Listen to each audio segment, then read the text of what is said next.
نحمدہ ونصلی علی رسولہ الکریم۔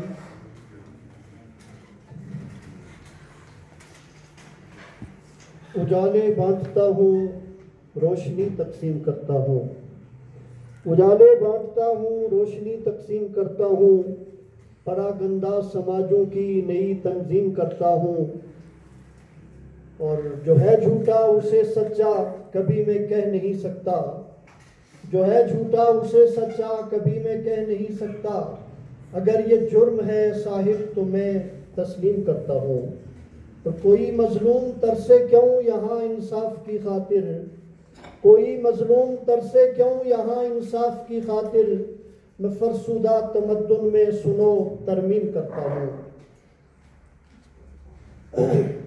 مہمان خصوصی مرکزی صدر سروراجیہ انقلابی پارٹی ریاست جموں کشمیر اسٹیج پر موجود پارٹی کے زعما اور حال میں موجود مختلف جماعتوں سے تعلق رکھنے والے بنجوسا اور پورے حلقے سے آئے ہوئے میرے مہمانان گرامی، میں آپ کو یہاں آمد پہ خوش آمدید کہتا ہوں اور دلی طور پر آپ کا شکر گزار ہوں۔ میں یہ سمجھتا ہوں کہ آپ نے میری دعوت پر جو یہ مجھے پذیرائی دی ہے، میں اس پہ جتنا بھی آپ کا شکر ادا کروں وہ کم ہے۔ ہمارا منشور پروگرام مجھ سے پیش رو میرے قائدین نے آپ کے سامنے رکھ دیا ہے، تفصیلی بات نہیں کروں گا، اور آپ تمام حضرات کا، احباب کا، چونکہ نام نہیں لے سکتا سب کا، اس لیے میں کسی کا بھی نام نہیں لیتا، ان کا دلی طور پہ شکر گزار ہوں کہ میرے وہ عزیز نوجوان جنڈالی سے، دوتھان سے، کھائی گلا کے اس طرف سے، ترقی سے، ہاڑی سے، حسین کوٹ سے، چھوٹا گلا سے تشریف لائے ہیں، میں ان کے جذبوں کو اور ان کے حوصلوں کو سلام پیش کرتا ہوں۔ جس طرح کہ مجھ سے پہلے یہ بات ہو چکی ہے کہ ہم ایک پروگرام لے کر، ایک بڑا مقصد لے کر آپ کے سامنے آئے ہیں، ہم آپ کو دھرتی سے اٹھا کر افلاک تک لے جانا چاہتے ہیں۔ یہ جو چھوٹے چھوٹے کاموں کے لیے ہم اپنے ووٹ کو بیچ دیتے ہیں، اس کا سودا کر دیتے ہیں، جس طرح مجھ سے پہلے یہ بات ہوئی ہے کہ یہ ہماری اپنی توہین ہے۔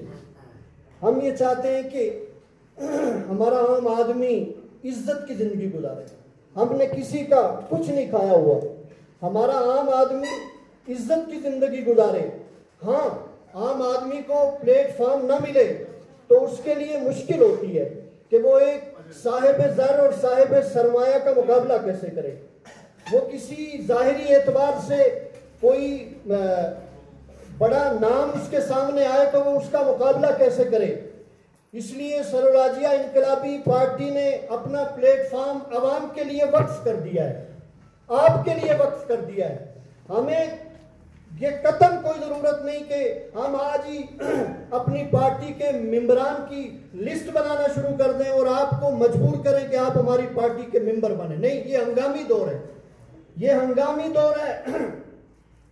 5 اگست 2019 کے ہندوستان کے اقدام کے بعد آپ سب کو یہ توقع تھی کہ جس کو آپ نے 70-72 سال سے اپنا وکیل بنا رکھا تھا کہ وہ اپنی وکالت کا حق ادا کرے گا، وہ فوجی محاذ پر لڑ کر آپ کو اپنا حق دلائے گا، وہ سفارتی محاذ پر جدوجہد کر کے آپ کو آپ کا حق دلائے گا، لیکن نتیجہ آپ کے سامنے ہے۔ نہ فوجی محاذ پر کوئی کارکردگی دیکھنے میں آئی، نہ سفارتی محاذ پر کوئی کارکردگی دیکھنے میں آئی، لہٰذا یہ کام اب ہم نے خود کرنا ہے، اس کا بیڑا ہم نے خود اٹھایا ہے۔ ان اللہ لا یغیر ما بقوم حتی یغیروا ما بانفسہم، قرآن کہتا ہے خدا نے آج تک اس قوم کی حالت نہیں بدلی، نہ ہو جس کو خیال آپ اپنی حالت کے بدلنے کا۔ اس دھرتی کے ہم وارث ہیں۔ ہمارے والد اپنے 5 بیٹوں کے درمیان جب 10-10 کنال زمین تقسیم کرتے ہیں تو اس 10 کنال میں سے ایک بھائی کی اگر کوئی دوسرا بھائی ایک مرلہ لے لے تو ہم اس کی جان لینے کے در پہ ہو جاتے ہیں۔ ہم کیس لڑکے لاکھوں روپے خرچ کرتے ہیں، تو جس دھرتی کے ہم وارث ہیں، جہاں پہ ہمارے آب و اجداد نے زندگیاں بسر کی ہیں، جہاں پہ اللہ نے ہمارے زندہ رہنے کے لیے سارے وسائل رکھے ہیں، اس کی بندر بانٹ کی جا رہی ہے۔ ہندوستان، پاکستان، چائنا اور دنیا کی عالمی طاقتیں مل کے اگر یہ بندر بانٹ کرنا چاہتی ہیں تو کیا اس بندر بانٹ کے خلاف ہمیں آواز نہیں بلند کرنی چاہیے؟ یہ ہمارا بنیادی حق ہے اور اس کے لیے ہم آواز بلند کریں گے۔ اور اسی طرح اس دھرتی میں جو موجود وسائل ہیں، ان وسائل پہ سب سے پہلا حق ہمارا ہے۔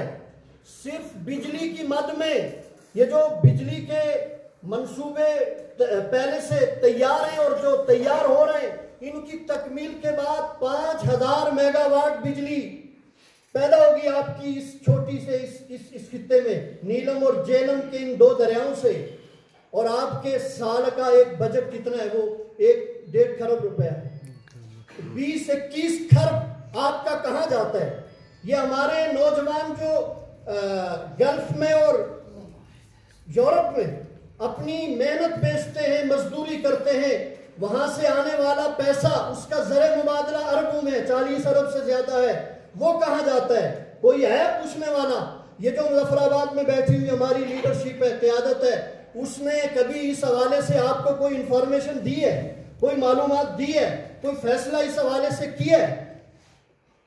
یہ تو 47 میں جس درجے میں اختیارات تھے ان سے بھی سبکدوش ہو گئے، ان کو بھی انہوں نے چھوڑ دیا ہے۔ تو جب تک آپ اپنا حق لینے کے لیے، یہاں کے وسائل پہ اپنا حق لینے کے لیے خود آگے نہیں بڑھیں گے تو دنیا کی کوئی طاقت، کوئی وکیل آپ کو یہ حق نہیں دے گا۔ اور اسی طرح اس ریاست پہ حق حکمرانی سب سے پہلے ہمارا ہے۔ یہ لین تفیسران کی صورت میں جو یہاں کے برائے نام صدر اور وزیر اعظم کو اور وزراء کو شکنجے میں کسا ہوا ہے، اس شکنجے سے ہم نے نکلنا ہے۔ جب ہم یہاں اس چھوٹی سی اکائی میں اس شکنجے سے نکلنے میں کامیاب ہوں گے اور یہ ہمارا آئینی حق ہے، تو پھر ریاست کا وہ وسیع ایریا جو چائنا اور ہندوستان کے پاس ہے، اس کی آزادی کے لیے بھی ہم نتیجہ خیز جدوجہد کرنے میں انشاءاللہ العزیز کامیاب ہوں گے۔ لو تم بھی سنو، حکمراں بھی سنیں، ایک بات سنانے آیا ہوں۔ لو تم بھی سنو، حکمراں بھی سنیں، ایک بات سنانے آیا ہوں، میں پھر سے ممولے کو لے کر شاہی سے لڑانے آیا ہوں۔ جمہور کے خونے ناحق سے، جمہور کے خونے ناحق سے رنگین ہوئی ہیں دیواریں، میں ان شاہی ایوانوں کی دیوار ہلانے آیا ہوں۔ میں ان شاہی ایوانوں کی دیوار ہلانے آیا ہوں۔ اس دار و رسم کی محفل میں حق کہنے کا دستور نہیں، اس دار و رسم کی محفل میں حق کہنے کا دستور نہیں، میں اس دستور کو بدلوں گا، میں اس دستور کو بدلوں گا، یہ راز بتانے آیا ہوں۔ اس لیے میرے محترم دوستو، میں دلی طور پہ ایک طمانینت محسوس کر رہا ہوں، ایک خوشی محسوس کر رہا ہوں۔ ہمارا جس طرح مجھ سے پہلے میرے دوستوں نے بات کی، نظریاتی اور فکری اعتبار سے ایک طویل محنت ہے ہم سب دوستوں کی، مل جل کے ایک محنت کی ہم نے، لیکن اس کا نتیجہ بظاہر ہمارے سامنے نہیں تھا۔ لیکن یہ پہلی دفعہ جب ہماری پارٹی نے یہ فیصلہ کیا، بڑا محدود دائرے میں ہم نے یہ فیصلہ کیا کہ ہم 3 حلقوں میں اپنے بندے دیں گے، تو میں اپنی اس بنجوسا برادری پہ سب سے پہلے اور بحیثیت مجموعی پورے حلقے میں جہاں تک میری آواز پہنچی ہے، ہمارا انتخابی منشور پہنچا ہے، تو میں اپنا جو ریسپانس دیکھ کے میں دلی طور پہ خوشی محسوس کرتا ہوں۔ میں آپ کی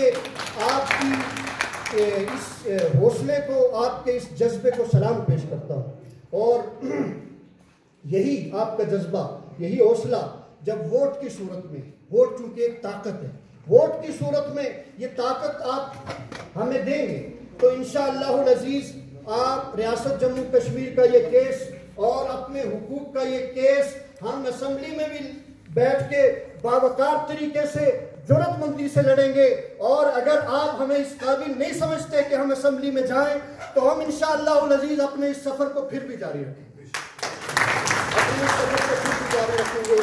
میں انہی الفاظ پر ایک دفعہ پھر آپ تمام حضرات کا شکریہ ادا کرتے ہوئے اجازت چاہتا ہوں۔